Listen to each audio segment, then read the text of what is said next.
स्वरा भास्कर को आंदोलन का कीड़ा है। अनर्गल बोलना किसी को सीखना है तो मोहतरमा ने उस पर पीएचडी कर रखी, खुद ही विक्टिम बन जाती हैं, खुद ही उस पर रोना रोती है, फिर खुद ही वकील और जज बनना इनका पुराना शौक है। फिल्मों में इनकी क्या हैसियत है यह दुनिया जानती है। बॉलीवुड में 6 सालों में हिट तो छोड़िए, एक बेहतरीन फिल्म तक नहीं दे पाई। अब तो लगता है जितनी एक्टिंग ये आंदोलन में करती हैं उतना ये अपनी फिल्मों में करती तो शायद ये एक बेहतरीन एक्ट्रेस कहलाती। जेएनयू की ये आंदोलन जीवी कलाकार सड़कों पर भी उतरी, जिस बात का ज्ञान इनको नहीं था उस पर भी ये खूब चीखी चिल्लाई। कांग्रेस के लाडले दुलारे राजकुमार कन्हैया के साथ भी खूब आजादी पर ज्ञान झाड़ा। सीएए का मुद्दा भी कैसे भूल सकते हैं, ये अपने एजेंडे के तहत मीडिया में चमकने उतर गई। स्वरा ने मोदी सरकार का नाच नाच कर खूब विरोध किया, लेकिन एक जानी मानी एंकर साहिबा ने इनका नकाब उतार दिया। एंकर महोदया ने पूछा कि मैडम सीए का ड्राफ्ट पढ़ा आपने, जानती है उसमें क्या लिखा, या बस यूं ही सड़कों पर लोगों को भटका रही है। मोहतरमा के पास जवाब नहीं था। फहद अहमद से शादी की तो बॉलीवुड की इस रसभरी हीरोइन को ऐसा लगा कि राजनीति में जगह बन जाएगी।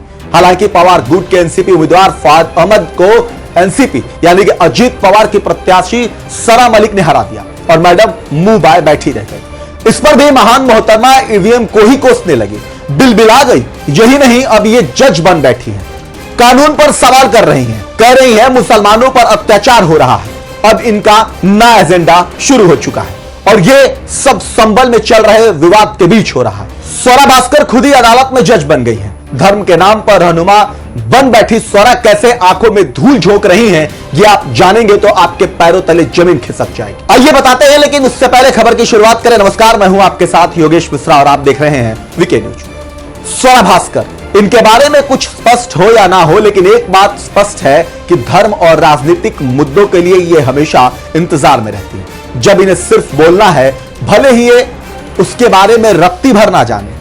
बीते रविवार को संभल जिले की शाही मस्जिद के सर्वे के दौरान झड़प हुई। हिंसा में अब तक 4 लोगों की मौत और 30 से ज्यादा लोग घायल हो गए। संभल में जारी तनावपूर्ण स्थिति की वीडियो सबने देखा है। सियासत की दुकान लगाने वाले एजेंडाधारियों ने भी जरूर देख लिया होगा।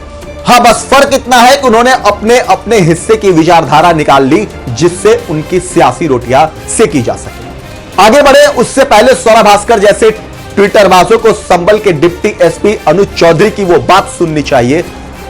जी हां, संभल हिंसा के दौरान अनुज चौधरी के पैर पर गोली लगी थी। संभल में जब माहौल काबू से बाहर होने लगे, अराजक तत्वों ने खूब मनमानी की, गोलियां भी चलाई। ऐसे में जब वह उपद्रवियों को काबू करने की कोशिश कर रहे थे, तभी अराजक तत्वों ने उनको निशाने पर ले लिया था और उनके पैरों में गोली मार दी थी। उनका बयान आया जिसमें उन्होंने कहा कि पुलिस को भी आत्मरक्षा का अधिकार है और पुलिसकर्मी मरने के लिए पुलिस बल में भर्ती नहीं हुए।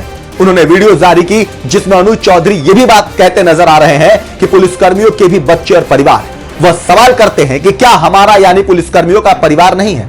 संभल में 4 से 6 घंटे तक क्या हालात रहे, पहले उसे देखना चाहिए। सिर्फ एक पक्ष देखा आपने, हमारे पक्ष की तस्वीरें वीडियो क्यों नहीं दिखाई गई, आंखें क्यों बंद की गई। बहरहाल पत्थरबाजों की भीड़ पुलिस पर कैसे टूट पड़ी, यह सब किसी से छिपा नहीं। पत्थरबाजी के अगले ही दिन मस्जिद के पास गलियों से कई ट्रॉलियां भर भर कर पत्थर निकाले और फेंके गए, यह भी देखा गया। मामले को सुनियोजित बताया जा रहा है। सीसीटीवी सामने आ चुकी है, अब तो एफआईआर भी दर्ज हो चुके हैं। इस मामले में अब तक कुल 7 मुकदमे दर्ज किया जा चुका है। 27 आरोपियों को गिरफ्तार भी कर लिया गया है, जिसमें 2 महिलाएं भी शामिल हैं। संभल के पुलिस अधीक्षक कृष्ण कुमार विश्नोई ने कहा कि हिंसा में घायल हुए दरोगा दीपक राठी ने 800 लोगों के खिलाफ मुकदमा दर्ज करा है, जिनमें बर्क और इकबाल महमूद के बेटे सुहेल इकबाल को नामजद किया गया है। हिंसा वाले इलाके में अभी भी भारी पुलिस बल तैनात है। संभल जिला पुलिस ने हिंसा के दौरान सीसीटीवी में कैद उपद्रवियों के 45 पोस्टर जारी किए हैं, जिनमें से कुछ की पहचान भी की जा चुकी है। अब गहन जांच होगी, अब पता चलेगा आखिर इसके पीछे कौन है। इधर जामा मस्जिद के सदर जफर अली ने रविवार को सर्वे के समय हुए बवाल का आरोप पुलिस प्रशासन पर ही लगा दिया। इधर पुलिस ने अभी तक समाजवादी पार्टी के सांसद जियाउर रहमान बर्क, विधायक इकबाल महमूद के बेटे सोहेल इकबाल समेत 2750 लोगों के खिलाफ केस दर्ज किया। उन्हें आरोपी भी बताया है। अब तो सवालों के जवाब आने बाकी है, अब राज खुलने बाकी है। लेकिन अब तो स्वरा भास्कर ने इस मुद्दे को भी लपक लिया। फिल्म अभिनेत्री स्वरा भास्कर ने तुरंत सोशल मीडिया एक्स पर ट्वीट करते हुए लिखा, हम भारत में उस स्थिति पर हैं जहां कानून नागरिकों की हत्या सिर्फ इसलिए कर रहा है क्योंकि वो मुस्लिम है और न्यायपालिका ये शायद भगवान से सलाह ले रहे हैं कि उन्हें अपना काम कैसे करना। बिल्कुल बकवास। जी हां, एक्ट्रेस का ट्वीट है तो शायद उन्होंने उतना ही सच देखा जितना वो देखना चाहती थी। उन्होंने उतना ही समझा जितना उन्हें समझना था। संभल मामले पर जितने वीडियोज और तस्वीरें सामने आई है उसमें उन्होंने अपने एजेंडे के तहत उतना ही देखा और सुना जितना उनके एजेंडे को फिट बैठा था। लेकिन शायद स्वरा भास्कर ने ना कानून पढ़ा है, ना नियम जानती है और ना ही उन्होंने संविधान की शक्ल कभी देखी होगी।